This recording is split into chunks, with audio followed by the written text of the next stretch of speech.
throughout your careers, you guys have experienced, obviously, and encountered a tremendous amount of racism and injustices. My question, I want to know personally from the panel, how you guys overcame that, and did you guys ever have a moment in your careers when you questioned, what am I doing, what am I thinking, and what motivated you guys to continue?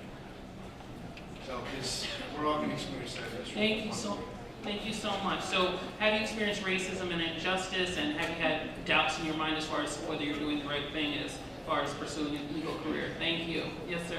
Yes, good evening. I'm sorry. Excuse my voice. My name is Ishmael Shalom.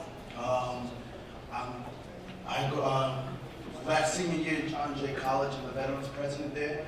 So I have a kind of specific question. Sorry about my voice. I'm just chanting at the parade all afternoon today.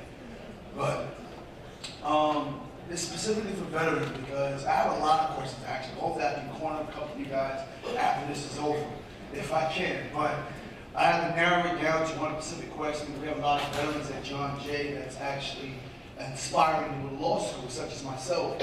And one of the biggest questions and biggest hurdles that they have is a lot of veterans at John Jay have certain disabilities.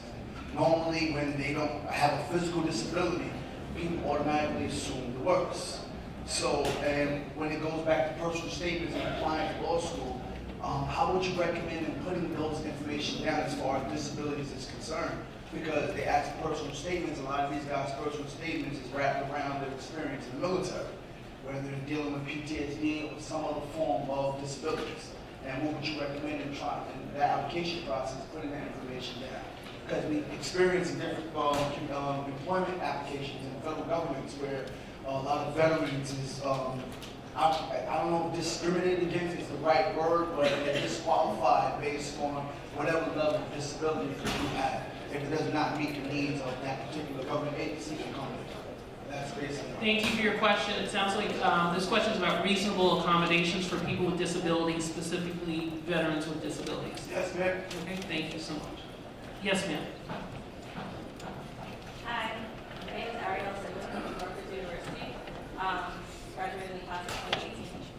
My question is, I've always been to university for the past 1 years of my life. I went to college there and still in college, obviously. I wanted to go to law school in Florida or somewhere down south, but I hear a lot about the issues I may have coming back up north to practice law. So if there's anything you want to comment on about that, whatever difficulties that you'd be facing. Also, I've been trying to look for international law, immigration law, or something incorporated with my minor, which is women's and gender studies. So if there's anyone I can talk to about internships or some type of connections, I can kind of see what's out there for me. Thank you.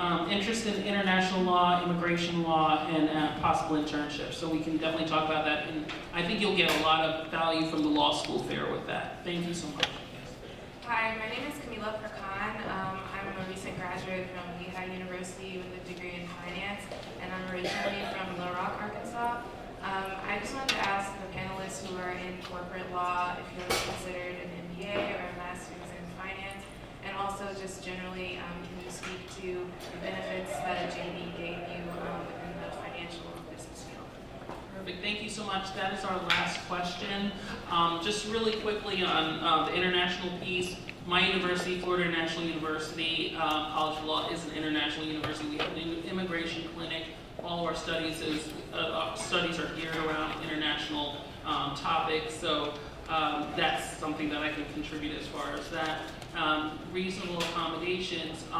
Most, if not all, universities have an office for students with disabilities. They do make special accommodations for veterans and for people who have disabilities. Even when you're taking the LSAT, you could request reasonable accommodation while you're taking the LSAT exam. So I hope that helps a little bit, and I'll turn over to our panel to finish up by answering the questions that were just asked.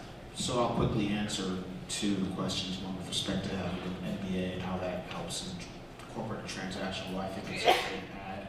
It's a differentiating factor. If you have the opportunity to do it while going to law school, JD MBA programs, those are incredible. I think it's very remarkable. So it's something you should really think about. I would encourage it, at least in the interim or while going to law school if you have the possibility or the opportunity to do it. gentleman asked about racism while practicing. You know, I'm the only African-American corporate lawyer in the New York office of my firm. I think you see less overt racism, but implicit bias is something that we have to deal with on a daily basis. And that's an entirely different, a very challenging thing that we all have to deal with. You know, one thing I say to myself is do the best you can, because that's the best you can do, but really do the best you can.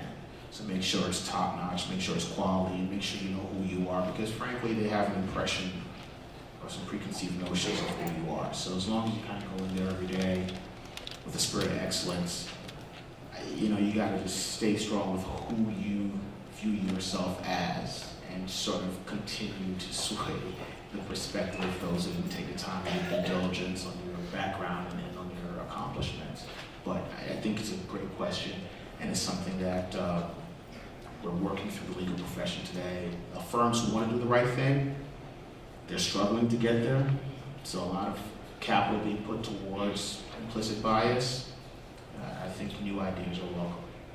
Thank you so much. Anything else? We covered the veterans piece briefly. We talked about racism. Anyone on the high-ranked schools versus the not so high with more money schools? I can speak just about the job market, and to Ariel and Stephanie about what to do when you are at an out-of-state law school when you're trying to go back to where you want to be. I have some students who are in that predicament, and the first thing I ask them is why they chose Florida if they wanted to work in Queens. And then kind of there's a discussion around that, and if there is a man involved or whatever, that's always something that comes up. Anyway, but what I tell them is, yes, you can do that. Of course you can do that. But you're going to be working harder than another student who is going to be tapping into the 10,000 alumni that we have in the Tampa-St. Pete area. So what I suggest is you start building your networks while you're in the school that you're at. So if you're in Iowa and you know you want to go back to Jersey, then you need to start building that network. And you know that every break that you get, you're going to be in New Jersey. And you're going to live intentionally like that is where you're going to be. You're not going to spend your summer in Iowa working. That doesn't make sense unless you really aren't sure. And then it's kind of okay, but if you know you want to go back to New Jersey, then you need to act like that's the plan and build your network so that makes sense. And Ariel, I'm at a law school in Florida. I am happy to talk to you. I'm going to be at the fair tomorrow, and we can speak more specifically about internship opportunities, international law things, and women and gender studies. Our last comment. I just wanted to deal with the racism issue. I want you guys to be prepared that you are walking into a situation where a lot of times they don't want you there. I mean, at Toro Law School, they were very clear to us. We had several incidences where they were just clear they did not want us there. So you're gonna have to prepare yourself for that. I mean, you're walking into a very white environment. I went to law school with someone, she grew up in a black community. She went to high school in a black community. She went to a HBCU. So when she got to law school, it was ugly. It was very ugly. So just be prepared. They may not want you there, but understand that you have every right to that seat and you can do just as well as anyone else. And it's your opportunity. You live in America, that's your opportunity, and you have the right to take it. And you're gonna have to sometimes be willing to tell them that. And sometimes it's not so blunt. Sometimes it's very subtle, like you're in a study group and they exclude you because you're the only black person. But you know, don't waste your energy on dealing with them and their racism because you can't fix it. Focus on you. And that may mean develop your little network where the 4 or 5 of y'all study together. But you can do it, and don't be deterred. Don't be deterred. Thank you. Thank you so much. And we want to thank all of our panelists.